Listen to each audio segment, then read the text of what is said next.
Nah, si Paulus itu penipu, Bang. Nah, si Paulus itu penipu, Bang. Shalom semuanya, saya Bambang Rizkyanto. Di channel ini kita belajar berapologetika. Ini adalah video saya yang ketiga terkait dengan Rasul Paulus. Saya beri judul 2 Korintus 12:16 dalam kelicikanku. Di video ini saya mengutip tuduhan dari Nandar yang jelas mengatakan bahwa Rasul Paulus itu penipu. Padahal sebetulnya Nandar sendirilah yang tidak paham konteks dari 2 Korintus 12:16. Bagi rekan-rekan, ada baiknya untuk melihat video saya yang kedua. Di sini saya membahas mengenai Roma 3 ayat 7, jika kebenaran Allah karena dustaku. Bagi rekan-rekan mohon untuk bisa mengunjungi channel saya Bambang Rizkyanto, dan jika video-video yang saya buat itu dirasa bermanfaat, mohon sekiranya bisa subscribe, share, like, dan komen. 1 Romawi tuduhan polemikus Endang Sunandar. Jadi seperti biasanya dan selalu memang begitu, dia hanya mengambil satu ayat, menafsir suka-suka tanpa melihat konteks. Nah, ini adalah 2 Korintus 2 ayat 16. Baiklah, aku sendiri tidak merupakan suatu beban bagi kamu. Tetapi dalam kelicikanku aku telah menjerat kamu dengan tipu daya. Berikut kutipannya. 2 Korintus 12 ayat ke-16. Nah, Abang tahu tidak? Di situ ada tanda kutip. Kamu katakan di situ ada tanda kutipnya nggak? Original teksnya tidak mengatakan seperti itu tambahan. Jadi begini kata Paulus, ya, aku bukanlah suatu beban lagi buat kamu, tetapi dengan kelicikanku aku menjerat engkau dengan tipu daya. Nah, si Paulus itu penipu, Bang. Nah, yang memprihatinkan ya, sebetulnya semua muslim itu tahu kok bahwa untuk memahami ayat itu harus melihat konteks. They quote verses of the Quran out of context. They quote hadiths out of context. The context is when we start a few verses before. If you read in context, you come to know the real message of the Quran. That these verses were revealed in particular context is quote verses before and verses after. Amazing. Well, this is a perfect example, actually, what we mean by the context and why we should understand everything in the context. Let's say, first of all, that quote, that part is part of the verse, and that has a verse before and verse after. We have to read it in full. But the second, we need to know in what situation it came. Oke, jadi secara garis besar ya, untuk memahami satu ayat itu kita harus pertama melihat konteks, kedua harus membaca ayat-ayat sebelumnya, ketiga harus membaca ayat-ayat sesudahnya, keempat kita juga harus tahu latar belakang turunnya ayat-ayat tersebut. Nah, untuk bisa mengetahui empat hal ini, memang yang terbaik adalah kita harus membaca tafsir. 2 Romawi menjawab ketidaktahuan Nandar. A. Latar belakang kondisi jemaat di Korintus. Jadi, 2 Korintus 12 ayat 16 itu adalah terkait dengan pengumpulan dana atau kolekte dari jemaat Korintus untuk jemaat Yerusalem. Jadi saya kutipkan dari Tafsiran Alkitab Masa Kini, buku ketiga. Pengumpulan uang adalah pemberian dana yang diatur oleh Paulus dari beberapa jemaat non-Yahudi yang ditujukan untuk orang Kristen di Yerusalem yang jatuh ke dalam kemelaratan. Nah, terkait dengan pengumpulan dana, itu bisa kita baca di 1 Korintus 16 ayat 1 hingga ayat 3. Ini tidak perlu saya bacakan semuanya, nanti bisa dibaca sendiri. Jadi ini adalah terkait dengan pengumpulan uang, di mana Rasul Paulus menyarankan agar para jemaat menyisihkan sesuatu dan menyimpannya di rumah supaya jangan pengumpulan itu baru diadakan kalau aku datang. Dan terhadap dana yang terkumpul nanti ya, Rasul Paulus akan mengutus orang-orang yang kamu anggap layak dengan surat ke Yerusalem untuk menyampaikan pemberianmu.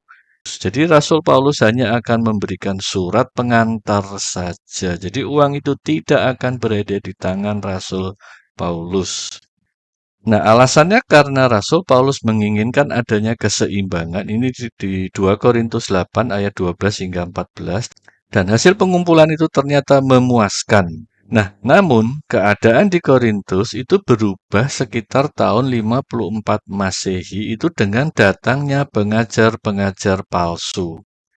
Saya kutipkan dari buku Karen Armstrong, judulnya adalah Santo Paulus. Kita tahu Karen Armstrong pernah menulis biografi tentang Muhammad SAW, dan buku tersebut mendapatkan resensi yang sangat-sangat positif dari komunitas Muslim. Dari halaman 96 dan 97, akan tetapi lagi-lagi keadaan akan berubah drastis dan tak lama kemudian kolekte akan menjadi sumber perselisihan baru di Korintus. Pada musim panas tahun 54, Paulus mendengar bahwa satu kelompok misionaris baru Gerakan Yesus telah mendirikan satu basis di Korintus dan lantang menyatakan ketidaksetujuan mereka dengan ajaran Paulus. Nah, Rasul Paulus sendiri menyinggung keberadaan para rasul palsu tersebut di dalam 2 Korintus 11 ayat 5. Dia membahasakan mereka sebagai rasul-rasul yang tak ada taranya itu. Dan juga di ayat 13, rasul-rasul palsu, pekerja-pekerja curang yang menyamar sebagai rasul-rasul Kristus. Nah, para rasul tiada tara tersebut memfitnah Paulus menyalahgunakan pengumpulan kolekte. Ini saya kutipkan dari tafsir 2 Korintians karangan Linda L. Belleville. Dalam hal ini, orang-orang jahat tersebut adalah orang-orang yang menyusup dalam jemaat Korintus saat segala cara untuk meragukan integritas Paulus terkait masalah keuangan gagal. Sepertinya mereka terpaksa memberikan sindiran dan kabar burung terkait penyalahgunaan pengumpulan kolekte. Nah, kenapa kolekte ini menjadi masalah? Ya, karena kolekte itu memang awalnya bukan anjuran dari Gerakan Yesus di Yerusalem. Ini dari buku Karen Armstrong, halaman 111. Akan tetapi kolekte bukanlah anjuran para pemimpin Gerakan Yesus di Yerusalem. Konteksnya sudah jelas ya. Rasul Paulus mengumpulkan sumbangan untuk dikirim ke Yerusalem. Sumbangan yang terkumpul di jemaat Korintus itu telah terkumpul dalam jumlah yang banyak. Kemudian di tahun 54-an Masehi datanglah beberapa pengajar palsu dari Yerusalem. Mereka memfitnah Rasul Paulus akan menipu terkait sumbangan tersebut. Jadi ini adalah latar belakangnya. B. Memahami 2 Korintus 12 ayat 16 sesuai konteks. Ini dari tafsiran Alkitab halaman 417. Gaya penulisan Paulus mengikuti kebiasaan abad pertama yang disebut diatribe. Coraknya ialah bahwa Paulus seakan-akan berdebat dengan orang lain dan memberikan alasan-alasannya. Saya bacakan dari tafsiran Alkitab halaman 542, ini terkait 2 Korintus 12 ayat 16. Bahwa Paulus tak menerima bantuan langsung, tetapi ada beberapa orang yang mengatakan bahwa dalam kelicikannya ia akan menerima uang juga dengan mencuri dana yang dikumpulkan di Korintus oleh pembantu-pembantunya. Jadi ayat 16, 17, dan 18 itu jelas adalah gaya bahasa diatribe, di mana ayat 16 itu adalah tuduhan yang dilontarkan oleh para rasul yang tiada taranya tersebut ya.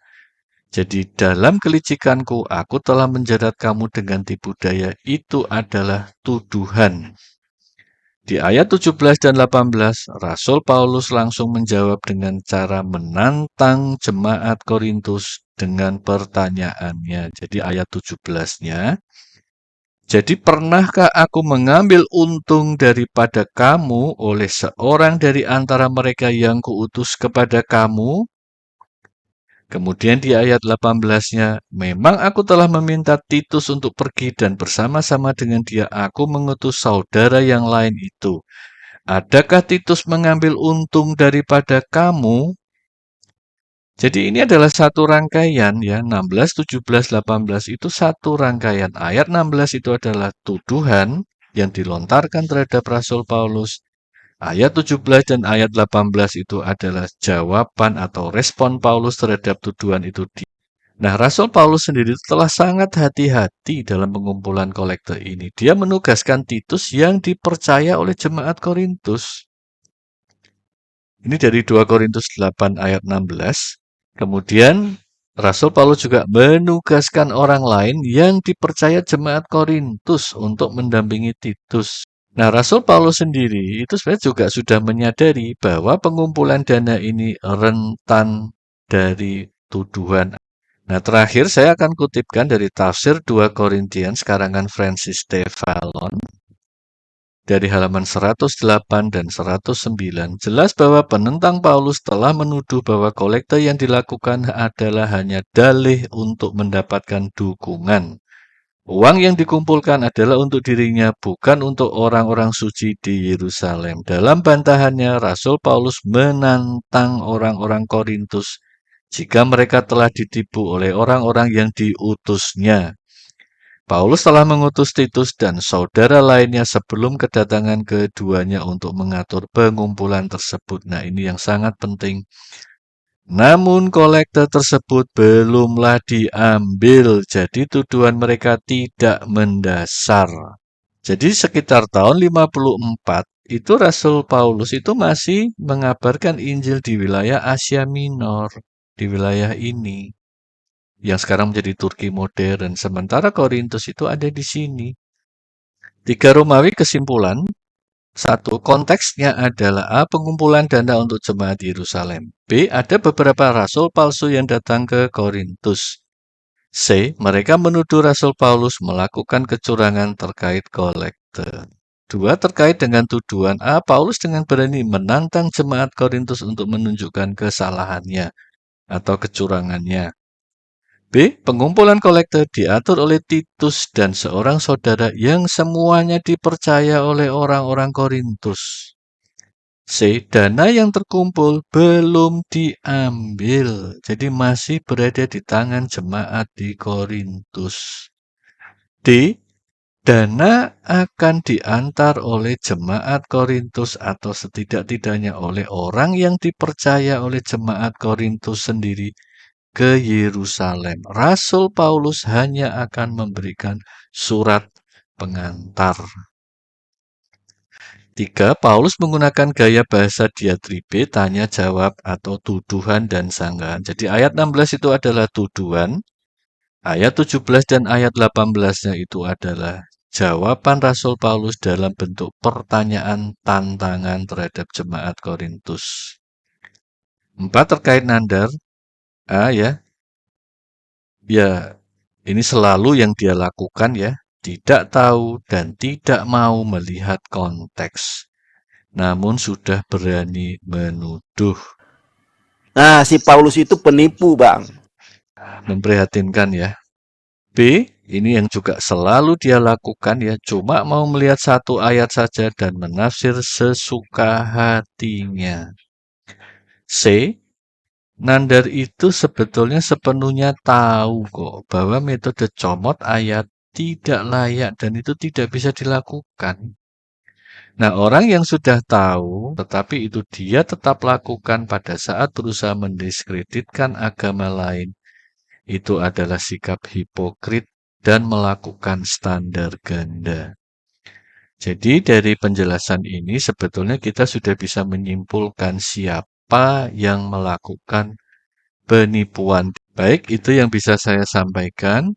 Jika rekan-rekan merasa video saya bermanfaat, mohon bisa mengunjungi channel saya Bambang Rizkianto dan melakukan subscribe, share, like, dan komen. Sekian dan terima kasih. Tuhan memberkati kita semua.